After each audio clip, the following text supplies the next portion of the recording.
오늘 우리에게 주시는 하나님 말씀은 사무엘하 3장 1절에서 5절입니다. 사울의 집과 다윗의 집 사이에 전쟁이 오래매 다윗은 점점 강하여 가고 사울의 집은 점점 약하여 가니라.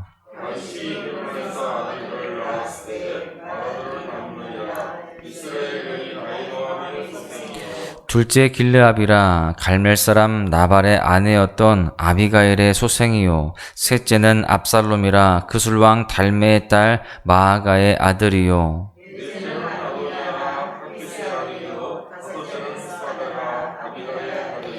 여섯째는 이드르암이라 다윗의 아내 에글라의 소생이니 이들은 다윗이 헤브론에서 낳은 자이들이더라. 아멘. 오늘 본문은 짧은 5절의 말씀으로 구성이 되어 있습니다. 이 짧은 5절의 말씀은 다윗이 헤브론에 있을 때 아내들과 그때 다윗이 낳은 아들들을 성경에 자주 등장하는 족보용법으로 그렇게 기록을 하고 있습니다. 오늘 본문에 등장하는 다윗의 아들들을 보시면 첫째 아들은요, 아히노암의 소생 암논입니다. 이 암논은 어떤 사람입니까?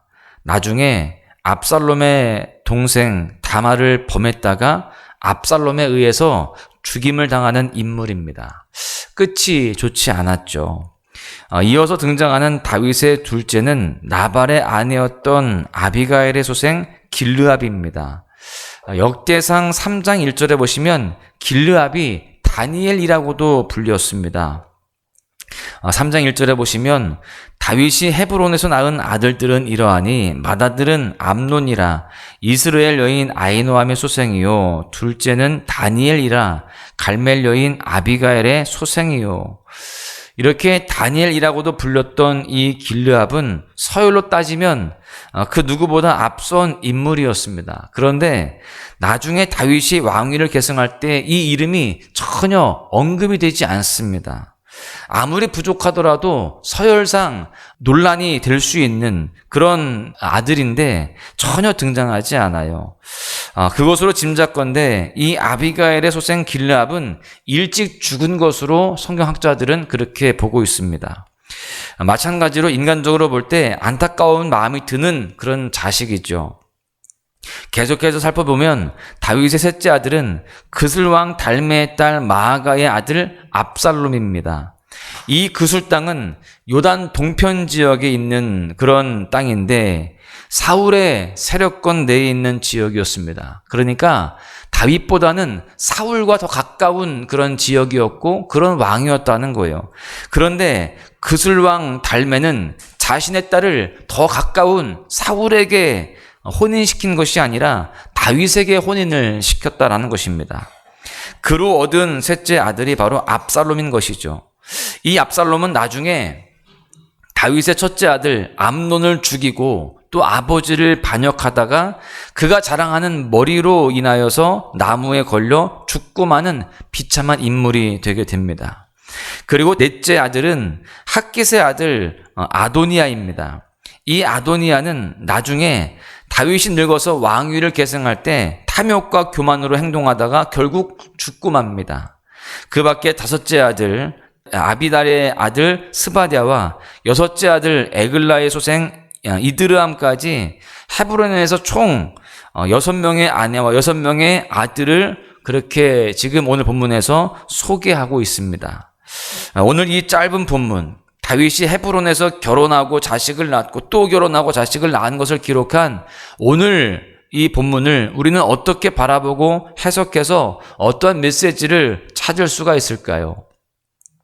먼저 우리는 크게 2가지 관점으로 바라볼 수가 있습니다. 긍정적인 관점이 있고요, 하나는 부정적인 관점이 있습니다. 먼저 긍정적으로 바라보고자 한다면 1절에 이렇게 시작하죠. 사울의 집과 다윗의 집 사이에 전쟁이 오래매 다윗은 점점 강하여 가고 사울의 집은 점점 약하여 가니라. 지금 보니까 먼저 사울의 집과 다윗의 집 사이에 전쟁이 오랫동안 있었다라는 것입니다. 그런데 그러는 가운데 다윗은 점점 강하여 가고 사울의 집은 점점 약하여져 갔다라고 기록을 하고 있어요. 1절에 다윗이 점점 강하여 갔다라는 그 내용에 이어서 2절부터 5절까지 보면은 다윗이 헤브론에서 결혼하고 아들을 여럿을 낳은 것을 이야기한 것으로 볼 때 다윗이 강하여 갔다라는 것을 자녀로 설명하고 있다라는 것을 알 수 있습니다. 비록 다윗의 아들들이 결말은 좋지 않았다 할지라도 여러분, 자녀가 축복이 아닌 것은 아닙니다. 우리의 자녀가 우리의 기대에 조금 못 미치고 또 문제를 일으키고 우리에게 어려움을 가져다 주어도 우리의 자녀는요, 그 결말과 상관없이 축복인 줄로 믿습니다. 본문에 언급된 다윗의 아들들이 후에 좋지 못한 결말을 보이기는 했습니다. 그렇다고 해서 다윗에게 축복이 아닌 것은 아니었어요. 왜냐하면 사실 다윗이 이 아들들을 낳을 때 힘든 시간들이었습니다. 왕으로 기름 부음 받고 계속해서 사울의 공격을 받고 쫓김을 당하였습니다. 그리고 이제 유다 지파의 왕으로서 살아가지만 여전히 그 사울의 집안과 싸우고 있는 그런 긴 시간들 속에서 지치고 또 괴로운 상황이었습니다. 그럴 때에 이 다윗에게 안겨진 이 6명의 아들들은 다윗에게 큰 위로와 기쁨이 되었을 것입니다. 그 힘든 상황 속에서 결혼을 하고 또 그 힘든 상황 속에서 아들들을 가슴에 품었을 때 얼마나 큰 힘이 되었겠습니까? 여러분, 이것은 본문을 볼 때에 결말과 상관없이 긍정적으로 바라볼 수 있는 이유가 되는 것입니다. 변함없이 자녀는 하나님이 주신 귀한 선물이요 기쁨이요 하나님이 주신 위로인 줄로 믿습니다. 아내를 얻은 것도 긍정적으로 해석한다면 이렇게 볼 수 있는 거예요. 사람들은요, 자녀들을 아무에게나 혼인시키지 않습니다. 특별히 내 딸을 누군가에게 혼인시킨다고 할 때 그 결혼하는 남자의 능력과 집안과 모든 것을 다 종합해서 보죠. 믿고 의지할 만한 사람, 능력 있고 밝은 미래가 보이는 사람에게 딸을 준다라는 것입니다. 즉 다윗에게 혼인을 시켰다는 것은 다윗이 강해지고 있다는 것을 보여주는 대목이라고 할 수 있습니다. 오늘 본문은 다윗이 결혼한 아내의 이름에 누구누구의 딸, 누구누구의 아내 이렇게 설명이 되고 있습니다. 그것으로 볼 때 그 이름들이 그 당시 누구나 알만한 유력자들이었음을 짐작할 수 있습니다. 그러니까 다윗의 아내들은 그냥 허접한 여인들이 아니었다는 거예요. 유력한 집안의 딸들이었습니다. 그러게 결혼한 사람 중에는 그술왕 달메의 딸 마아가가 있었습니다. 그술왕은 아까 말씀드린 바와 같이 사울의 집과 가까웠습니다. 사울과 가까이 지냈던, 또 거리상으로도 가까웠던 그러한 왕이었어요. 그런데 그런 그술왕이 사울의 아들 이스보셋이 아니라 다윗을 사위로 삼았다는 것은 시사하는 바가 큰 것이죠. 가만히 보니까 이 사울의 집안이 아니라 다윗이 더 점점 강해지고 있는 것입니다. 다윗을 보니까 미래가 더 밝은 것이죠. 그래서 다윗에게 자기의 딸을 주었다라는 것입니다. 오늘 본문을 긍정적으로 해석하면 1절에 하나님께서 다윗을 강하게 하셨다는데 다윗이 하나님의 은혜로 어떻게 강하게 하셨는지, 그 당시 사람들이 다윗을 어떻게 여겼고 그 당시 분위기가 어떠했는지를 보여주고 있습니다. 지금 다윗은 그렇게 강해져 가고 또 은혜롭게 점점 자신의 세력이 확장되어져 가고 있습니다. 그것을 우리는 본문을 통해서 알 수 있는 것이죠. 그런데 오늘 본문을 통해서 부정적으로 볼 수 있는 시각들도 있습니다. 먼저 신명기 17장 17절에 이런 말씀이 있어요. 아내를 많이 두어서 그의 마음이 미혹되게 말 것이며 은금을 자기를 위하여 많이 쌓지 말 것이니라. 일부 다처제는 지금 보니까 하나님께서 기뻐하지 않으시는 그러한 모습이었어요. 그런데 다윗이 헤브론에서 유다 지파의 왕이 되었을 때 아내를 많이 두고 있는 모습을 볼 수 있습니다. 그리고 그렇게 둔 아내 중에 그술왕 달메의 딸 마아가가 있었다라고 이야기했죠. 그술은 이방 민족입니다. 즉 하나님께서 이방 여인과의 혼인을 금하셨는데 지금 이방 여인과 결혼을 했습니다. 결국 그 자녀 압살롬은요, 다윗을 반역한 인물로 자라나게 됩니다. 압살롬뿐만이 아니라 여기 헤브론에서 낳은 아들들 중에서 후대에 선한 영향을 끼치는 그 아들들은 단 한 명도 나오지 않습니다. 왜 그랬을까요? 오늘 본문 3장에 보시면 이러한 결혼과 국가 통치라고 하는 큰 일 앞에서 다윗이 하나님께 물었다라고 하는 기록이 없다는 것입니다. 그렇기 때문에 이런 부정적인 해석과 결말이 나온 것이라고 볼 수 있는 것이죠. 이렇게 오늘 본문을 우리는 긍정적으로 해석할 수도 있고 부정적으로 해석할 수도 있습니다. 그런데 우리에게 주시는 하나님의 메시지는 분명합니다. 긍정적인 면도 있고 부정적인 면도 있지만 이 모든 것을 종합할 때에 우리에게 주시는 분명한 메시지는 무엇이냐? 눈에 보이지 않아도 하나님께서는 하나님의 사람을 강하게 하신다라고 하는 사실입니다. 다윗이 헤브론에서의 통치 기간이 7년 6개월입니다.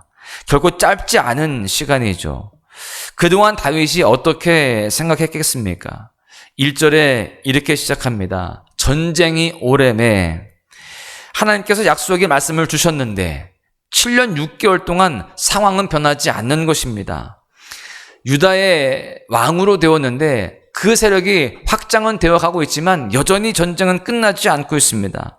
7년 6개월이라는 긴 시간 동안 하나님이 다윗과 함께 하셨고 하나님의 약속의 말씀이 다윗에게 있었지만 그 기간 동안 여전히 전쟁만 계속되고 있고 여전히 한 지파의 왕으로만 그렇게 머물러 있는 그런 상황들이 이어지게 되었습니다. 그런데 분명한 것은 무엇일까요? 눈에 보이진 않지만 눈에 보이는 것은 다 똑같아 보이고 여전해 보이지만 하나님은 다윗을 점점 강하게 하셨다라고 하는 사실입니다. 1절에 보시면 사울의 집과 다윗의 집 사이에 전쟁이 오래매 다윗은 점점 강하여 가고 사울의 집은 점점 약하여 가니라. 다윗은 인지하지 못했지만 느끼지 못했지만 다윗을 위해 하나님이 점점 길을 넓게 준비하고 계셨고요. 또 그 모든 상황 가운데 인도하셨다라고 하는 사실입니다. 사실 우리에게도 그런 시간들이 있습니다. 눈에 보이지 않는 인고의 시간이 있을 때가 있다라는 거예요. 하나님이 나와 함께 계심을 믿고 약속의 말씀을 믿지만 변하지 않는 그런 상황들, 내 문제, 내 자녀, 또 내 남편과 내 아내, 또 하는 일들, 그런 일들 속에서 고통과 답답한 시간이 오래될 때가 있다라는 것입니다. 변하지 않고 여전히 그 문제 가운데 신음할 때가 있다라는 거예요. 그러나 분명한 사실은 우리가 다윗처럼 하나님 안에 있으면 눈에 보이지 않지만 하나님은 일하고 계십니다. 그리고 점점 강하게 하시는 줄로 믿습니다.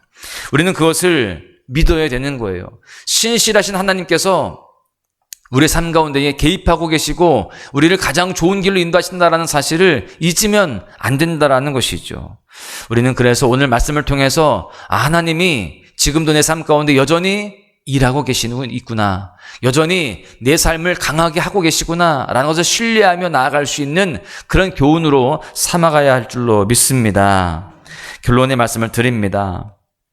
내 자녀의 문제, 배우자의 문제, 사업의 문제, 건강의 문제, 내 고민들, 여러분 여전히 우리를 어렵게 하는 많은 문제들로 다윗처럼 앞이 보이지 않는 긴 시간을 지날 때가 있습니다. 그러나 우리에게 하나님의 약속이 있으며 하나님이 나와 함께 하셔서 눈에 보이지 않지만 나를 점점 강하게 하시며 약속을 이루고 계심을 믿으시기를 바랍니다. 때때로 다윗처럼 7년 6개월이라고 하는 앞이 보이지 않고 나아지지 않는 것처럼 보이는 긴 시간 속에 우리가 때때로 실수하기도 하고 넘어지기도 하지만 하나님은 신실함으로 우리를 붙드시고 계시고요. 점점 강하게 하신다는 것을 믿고 살아가시기를 바랍니다. 그렇게 믿고 나아갈 때에 우리의 모든 오랜 전쟁의 시간, 인고의 시간이 다 끝나게 되어지고 결국 하나님의 은혜 안에서 모든 것들이 다 정말 주 안에서 형통하게 되어지고 더 강해지게 될 줄로 믿습니다. 오늘 하루도 그렇게 인내하며 점점 강하게 하신 하나님의 손길을 느끼는 하루, 신실하신 하나님의 은혜로 승리하는 하루 되시기를 주님의 이름으로 간절히 축원합니다. 우리 주는 위대하며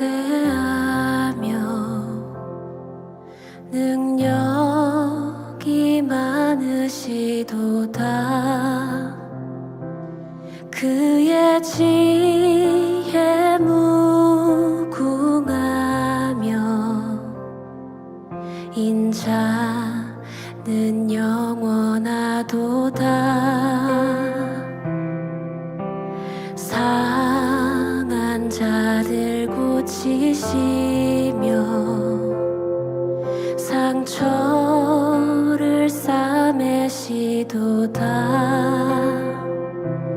별들의 수를 세시며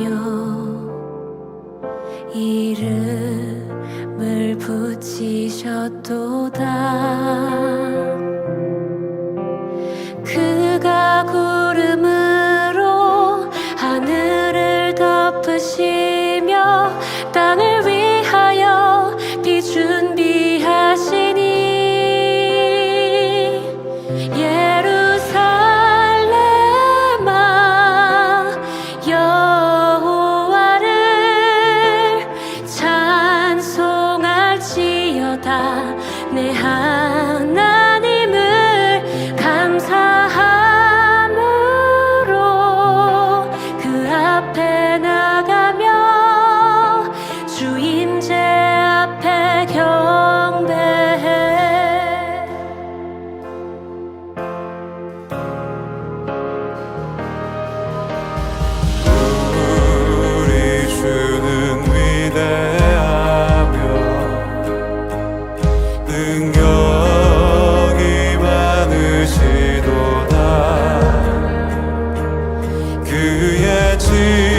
덮으시며 땅을 위하여 비 준비하시니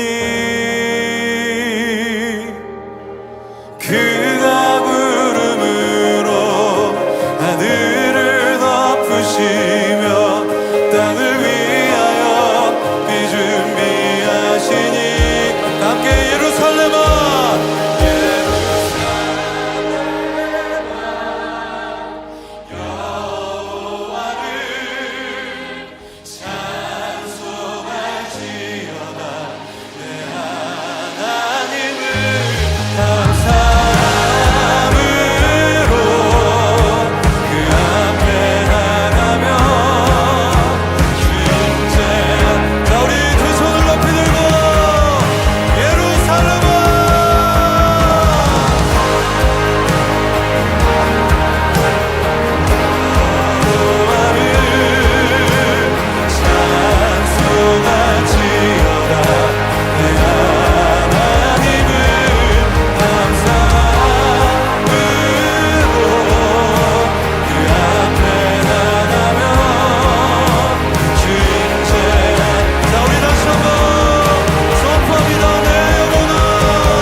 주